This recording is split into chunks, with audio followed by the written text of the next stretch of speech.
राम राम दोस्तों, ज्योतिष के इस विशेष कार्यक्रम में आपका स्वागत है। इस वीडियो में बात करेंगे मासिक राशिफल सितंबर 2023 की, जो कि कर्क वालों का रहेगा। Cancer monthly horoscope analysis. इस वीडियो को आप चंद्र राशि यदि आपकी कर्क है तो आप देख सकते हैं। यदि आपका लगन भी कर्क है तो भी ये वीडियो आपके बहुत काम का है। सितंबर के महीने में घरों की स्थितियां क्या संकेत आपके लिए दे रही हैं, आपके जीवन के विभिन्न क्षेत्र, शिक्षा का पक्ष, संतान का पक्ष, भाग्य का साथ, वैवाहिक जीवन, नौकरी, व्यापार, ये सब कैसा रहने वाला है, इसकी चर्चा विस्तार से इस वीडियो में करेंगे। देखिए, जो मासिक राशिफल है ये एक पूर्वानुमान देता है आपको आने वाले महीने की घटनाओं के बारे में, जिससे आप अपना व्यवहार बदल सकते हैं, अपनी योजना जो है उसके अनुसार बना सकते हैं। तो सबसे पहले कर्क वालों के लिए घरों की स्थितियों को अगर समझें कि सितंबर में कैसी रहने वाली है घरों की स्थितियां, तो आपके राशि में ही शुक्र रहेंगे और 4 सितंबर से जो शुक्र हैं वो मार्गी हो जाएंगे। सूर्य जो कि आपके लिए धनेश है वो आपके दूसरे भाव में रहेंगे सिंह राशि में 17 सितंबर तक, और 17 सितंबर के बाद वो तीसरे भाव में कन्या राशि में चले जाएंगे। सूर्य के साथ बुध भी रहने वाले हैं। बुध पूरा महीना ही रहेंगे सिंह राशि में दूसरे भाव में। 15 तारीख तक वो वक्री रहेंगे, फिर वो मार्गी हो जाएंगे। और तीसरे भाव में कन्या राशि में मंगल रहने वाले हैं पूरा महीना। और चौथे भाव में केतु हैं आपके, वो चल ही रहे हैं काफी समय से। और अष्टम भाव में वक्री शनि चल रहे हैं अपनी मूल त्रिकोण राशि कुंभ में। शनि की अष्टम ढैया आपको चल रही है। बृहस्पति और राहु का चंडाल दोष अभी भी बना हुआ है मेष राशि में आपके 10वें भाव में। और जो बृहस्पति हैं वो 4 सितंबर को वक्री होने वाले हैं। अब बात करते हैं परिणाम की कि क्या इंटरप्रिटेशन इन घरों की स्थितियों से लेनी चाहिए, क्या संकेत इनसे मिलते हैं सितंबर के महीने के बारे में। तो सबसे पहले स्वास्थ्य की बात करते हैं। तो स्वास्थ्य की जानकारी पहला भाव और पहले भाव के स्वामी से मिलती है। आपके पहले भाव के स्वामी चंद्रमा बनते हैं, जो कि बहुत फास्ट मूविंग प्लेनेट हैं। 2.25 दिन में ही वो अपना गोचर बदल लेते हैं, राशि बदल लेते हैं। लेकिन इस महीने एक नैसर्गिक शुभ ग्रह शुक्र आपके पहले भाव में है, तो स्वास्थ्य आपका अच्छा रहेगा। शनि की ढैया चल रही है आपको अष्टम भाव से, तो शनि क्योंकि वक्री है और दूसरे भाव पर उनकी दृष्टि है, तो खाने पीने में आपको लापरवाही नहीं करनी है। पहले से यदि आपको कोई क्रोनिक डिजीज है, ज्वाइंट पेन है, नसों में दर्द है, कोई इस तरीके की पुरानी लंबी चलने वाली आपको बीमारी है, तो आपको विशेष ध्यान रखने की जरूरत है। वैसे सितंबर के महीने में स्वास्थ्य आपका अच्छा रहने वाला है। सितंबर के महीने में शिक्षा पक्ष को समझें तो 5वां भाव होता है शिक्षा का। 5वें भाव के स्वामी मंगल तीसरे भाव में रहेंगे। मंगल आपके लिए योग कारक है। केंद्र और त्रिकोण के स्वामी पंचम और 10वें भाव के स्वामी बनते हैं। और मंगल की जो स्थिति है पंचम भाव से वो 11वीं है, मतलब third house is 11th from 5th, अपने से लाभ भाव में वो गए हैं। और मंगल की जो 7वीं दृष्टि है वो उच्च शिक्षा के भाव 9वें भाव पर रहेगी। तो शिक्षा और उच्च शिक्षा के लिए समय अच्छा है सितंबर के महीने में। मंगल मेहनत करवाएंगे आपसे। स्पोर्ट्स, टेक्नोलॉजी, इंजीनियरिंग के जो छात्र हैं उनको विशेष रूप से लाभ मिल सकता है। मंगल की जो चौथी दृष्टि है वो छठे भाव पर है, जो कि कॉम्पिटिशन का होता है। कॉम्पिटिशन एग्जाम की अगर आप तैयारी कर रहे हैं और सितंबर के महीने में एग्जाम है, तो आपको शुभता विशेष रूप से मिल सकती है। अपना फोकस आप बढ़ाइएगा। अब बात करते हैं भाग्य की स्थिति की। कैरियर, नौकरी, व्यापार, धन की स्थिति, ये सब कैसी रहने वाली है सितंबर के महीने में। 9वां भाव होता है भाग्य का, और 9वें भाव पर योग कारक मंगल की दृष्टि आ रही है, जो तीसरे भाव में रहेंगे। और 17 सितंबर के बाद सूर्य भी तीसरे भाव में आ जाएंगे, तो उनकी दृष्टि भी 9वें भाव पर आएगी। 9वें भाव के स्वामी जो बृहस्पति हैं वो राहु के साथ हैं 10वें भाव में। बृहस्पति और राहु आपको उच्च अभिलाषी बनाते हैं, लेकिन राहु अचानक से भाग्य पक्ष में समस्याएं दे देता है। लेकिन सितंबर के महीने में आपकी बुद्धि और निर्णय शक्ति के स्वामी, मतलब पंचम भाव के स्वामी मंगल की दृष्टि 9वें भाव पर व 9वें भाव के स्वामी बृहस्पति और राहु पर भी रहने वाली है। तो 17 सितंबर के बाद सूर्य भी जब तीसरे भाव में आएंगे और 9वें भाव पर दृष्टि डालेंगे, तो भाग्य आपका साथ जरूर देगा। कोई निवेश कार्य करना है, शुभ मांगलिक कार्य करना है, कुछ भी नया शुरू करना है, तो 17 सितंबर के बाद यदि करते हैं तो शुभता आपको ज्यादा मिलेगी। कैरियर, नौकरी की बात करें तो 10वां भाव होता है कैरियर का, नौकरी का। तो 10वें भाव के जो आपके स्वामी हैं वो मंगल ही बनते हैं, जो अपने से छठे हैं तीसरे भाव में, third house is 6th from 10th। और आपके जो 9वें भाव के स्वामी है बृहस्पति, वो राहु के साथ कमजोर चंडाल दोष में अभी भी 10वें भाव में ही बने हुए हैं। कमजोर इसलिए क्योंकि बृहस्पति और राहु के बीच की जो अंशात्मक दूरी है वो 18 डिग्री तक हो चुकी है। 30 अक्टूबर तक राहु यहीं रहने वाले हैं, फिर वो राशि परिवर्तन कर लेंगे। मंगल की जो स्थिति है वो इस तरह से है कि जो मंगल की 8वीं सर्वग्रही दृष्टि है वो 10वें भाव पर आ रही है। 4 सितंबर से बृहस्पति आपके वक्री हो जाएंगे 10वें भाव में। तो वर्क में, जॉब में उतार चढ़ाव आपके हो सकते हैं। पुरानी कोई बात, कोई वर्क पैटर्न, कोई पुरानी स्ट्रेटजी यदि आपको फॉलो करनी पड़े जो के लिए आपके लिए अच्छी थी, तो आप उसको फॉलो कर लीजिएगा। ये लाभदायक स्थिति बृहस्पति बना सकते हैं।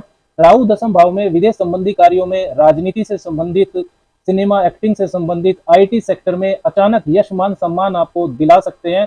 राहु का दसम भाव में गोचर शुभ माना जाता है। लेकिन बृहस्पति भी दसम भाव में है, तो नैतिकता, दूरदर्शिता आपको करियर में अपनानी होगी। शॉर्टकट ना अपनाएं, नहीं तो आपको परेशानी हो सकती है। तीसरे भाव में आपके मंगल हैं और 17 सितंबर के बाद सूर्य मंगल की युति बनेगी तीसरे भाव में, तो एनर्जी लेवल, पराक्रम आपका बढ़ाएंगे ये। तीसरे भाव में क्रूर ग्रह के गोचर को वैसे अच्छा माना जाता है। मंगल जो कि आपके दसम भाव के स्वामी हैं, तो वो अपने से छठे भी हैं तीसरे भाव में, तो जो वर्क प्लेस पर चुनौतियां हैं वो तो रहेंगी, चैलेंजिंग रहेगा, लेकिन इनका सामना यदि आप करते हैं अच्छे से तो आपको फायदा भी नजर आएगा। शारीरिक ऊर्जा पर नियंत्रण करके उसका इस्तेमाल कैरियर की स्ट्रेटजी यानी कि योजना बनाने पर आप करेंगे तो आपको लाभ होगा। वाद विवाद से आपको बचकर रहना चाहिए। कन्या राशि का जो मंगल है और कन्या राशि में सूर्य आ रहे हैं, तो कन्या राशि का एनवायरनमेंट यही कहता है। व्यापार की स्थिति को देखें, बिजनेस की स्थिति कैसी रहेगी सितंबर के महीने में, तो सातवां भाव जो होता है वो व्यापार का होता है। सातवें भाव पर शुक्र जो कि शुभ ग्रह हैं, चौथे और 11वें भाव के स्वामी, उनकी दृष्टि आ रही है। सातवें भाव के स्वामी शनि वक्री हैं अष्टम भाव में। व्यापार के कारक जो बुध हैं वो दूसरे भाव में रहेंगे। शनि देखिए वक्री हैं, तो व्यापार में सुधार तो होगा, पुराने साझेदारों से, पुराने कस्टमर्स से आपको फायदा हो सकता है, लेकिन मेहनत ज़्यादा फल कम, ये आपको महसूस होने वाला है। डेली इनकम आपकी जरूर बढ़ेगी। टूर एंड ट्रेवल, वाणी, कम्युनिकेशन के जो क्षेत्र हैं, सेल्स मार्केटिंग है, एडवर्टाइजमेंट है, अध्यात्म के क्षेत्र हैं, ब्रांडिंग है, हॉस्पिटैलिटी का जो सेक्टर है, टेक्नोलॉजी है, पेट्रोल डीजल, कोयला, माइनिंग, इन सब का जो काम है, अगर इन क्षेत्रों से आप जुड़े हुए हैं तो आपको फायदा नजर आएगा। सडन गेन, अचानक धन लाभ भी आपको शनि दे सकते हैं अष्टम भाव में होने की वजह से, लेकिन जल्दबाजी में कोई नई डील आपको नहीं साइन करनी चाहिए, ना ही कोई साझेदारी आपको करनी चाहिए। बिना सोचे समझे अच्छे से जांच परख लें। व्यर्थ के वाद विवाद से आपको दूर रहना चाहिए। धन की स्थिति को अगर देखें तो 17 सितंबर तक धन ठीक ठाक है, क्योंकि धनेश जो है सूर्य वो धन भाव में ही रहेंगे 17 सितंबर तक। धन के लेन देन में आपको सावधानी रखनी होगी, सूर्य पर शनि की दृष्टि रहने वाली है। 17 सितंबर के बाद खर्चा आपका ज्यादा होगा, यात्राओं पर हो सकता है, परिवार वालों पर हो सकता है, और ये इस वजह से होगा क्योंकि जो 12वें भाव के स्वामी है बुध, वो दूसरे भाव में रहेंगे। 11वें भाव के स्वामी, आपकी इनकम भाव के स्वामी जो शुक्र हैं, वो पहले भाव में है, तो बड़े भाई बहन से, नेटवर्क सर्कल से, मित्रों से, वहां से आपको धन लाभ हो सकता है। तो कैरियर, नौकरी और व्यापार, धन, इन सब का मामला उतार चढ़ाव वाला है सितंबर के महीने में कर्क वालों के लिए। लेकिन क्या सभी कर्क वालों के साथ ऐसा ही होगा? ये बिल्कुल नहीं है, क्योंकि ये जो राशिफल हम सुन रहे हैं, ये जनरलाइज्ड है, किसी व्यक्ति विशेष के लिए नहीं है। जिन कर्क वालों की कुंडली में अच्छा योग बना है धन का, और उन योग को बनाने वाले घरों की दशा यदि आपकी चल रही है, तो ये जो गोचर के संकेत है कम प्रभावी आपके लिए हो जाएंगे। ज्योतिष में जो फलित किया जाता है, प्रेडिक्शंस की जाती हैं, उसमें पीडीटी का महत्व होता है। P for promise, D for दशा और टी फॉर ट्रांजिट। प्रोमिस मतलब आपकी कुंडली के जो योग हैं, उन योग को बनाने वाले घरों की दशा जब गोचर के संकेतों से मैच हो जाती है, सिंक्रोनाइज हो जाती है, तब कोई घटना घटती है। यहाँ पर जो बात हो रही है वो सिर्फ गोचर के संकेतों की हो रही है, राशिफल की हो रही है, इसलिए वो जर्नलाइज्ड है। जब भी आप राशिफल को सुने, चाहे वो मासिक हो या वार्षिक हो या दैनिक हो, तो आपको इन बातों का ध्यान जरूर रखना चाहिए। रिश्ते और पारिवारिक जीवन की अब बात कर लेते हैं, तो सबसे पहले विवाह को देखें तो सातवां भाव होता है विवाह का। सातवें भाव के स्वामी शनि बनते हैं, जो कि अष्टम भाव में है, वक्री हैं, और शुभ ग्रह शुक्र की दृष्टि इस महीने आपके सातवें भाव पर आ रही है, जो कि रिश्तों में मधुरता को निश्चित रूप से बढ़ाने वाली है। लेकिन शनि की जो स्थिति है अष्टम भाव में वक्री होना, ये बताता है कि रिश्ते में ज्यादा समय आपको देना पड़ेगा। जीवन साथी यदि जिद भी करता है तो आपको धैर्य रखना होगा। जीवन साथी की सेहत का ध्यान भी आपको सितंबर में रखना होगा। प्रेम प्यार की स्थिति देखें तो पंचम भाव होता है लव रिलेशंस का। शनि वक्री की 10वीं दृष्टि आपके पंचम भाव पर रहेगी। पंचम भाव के स्वामी मंगल तीसरे भाव में है, तो कर्क वालों के प्रेम संबंधों में जनरली उतार चढ़ाव, कम्युनिकेशन गैप तो ज्यादातर देखने में आता ही है, क्योंकि पंचम भाव में वृश्चिक राशि पड़ती है, और वृश्चिक राशि में 8वें भाव के गुण होते हैं। काल पुरुष के जन्मांक में वृश्चिक राशि अष्टम भाव में पड़ती है। अब इस महीने मंगल भी तीसरे भाव में है, जिसमें 8वें भाव के गुण होते हैं। एट्थ हाउस से 8वां ही होता है तीसरा भाव। Third house is 8 from 8th। तो गिविंग एटीट्यूड यदि आप रखेंगे तो रिश्तों में आपको फायदा होगा। ईगो आपको डाउन रखनी होगी, गुस्से का भी आपको ध्यान रखना होगा। पिता और गुरु से आपके वाद विवाद हो सकते हैं। मंगल की जो 9वीं दृष्टि, 7वीं दृष्टि है, वो 9वें भाव पर रहेगी, और 10वें भाव पर भी मंगल की दृष्टि रहने वाली है। माता से जो संबंध है उसमें सुधार होगा। अगर मतभेद आपके चल रहे थे तो उनसे संबंध सहयोग अच्छा होगा। माता के स्वास्थ्य में भी सुधार के संकेत दिखाई देते हैं। हालांकि केतु आपके चल रहे हैं चौथे भाव में, लेकिन चौथे भाव के स्वामी शुक्र आपकी राशि में ही रहेंगे, पहले भाव में। घर जमीन वाहन खरीदते समय कागजात आपको अच्छे से चेक कर लेने चाहिए। इस महीने के कुछ विशेष उपायों की अगर बात करें तो हर रोज सुबह आपको 2 मंत्र 10-10 मिनट जपने चाहिए। पहला मंत्र जपें नमः शिवाय और दूसरा मंत्र जपें चंद्रमा का मंत्र ओम सोम सोमाय नमः। मंगलवार और शनिवार को हनुमान जी के दर्शन करना और उस दिन घर पर बैठकर सुंदरकांड पढ़ना भी आपके जीवन में शुभता को बढ़ाएगा। अब बात करते हैं कुछ शुभ तारीखों की, जो कि चंद्रमा की मूवमेंट और नक्षत्रों की गणना पर आधारित है।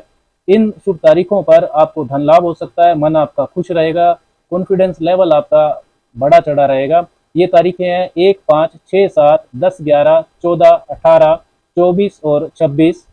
इसके विपरीत कुछ तारीखें ऐसी हैं जिस पर आपको वाद विवाद का ध्यान रखना पड़ेगा। आपका टेम्परामेंट इन तारीखों पर हाई रह सकता है, मन में आपके उत्साह की कमी रह सकती है। धन का लेन देन भी इन तारीखों पर आप सावधानी से करें तो अच्छा रहेगा।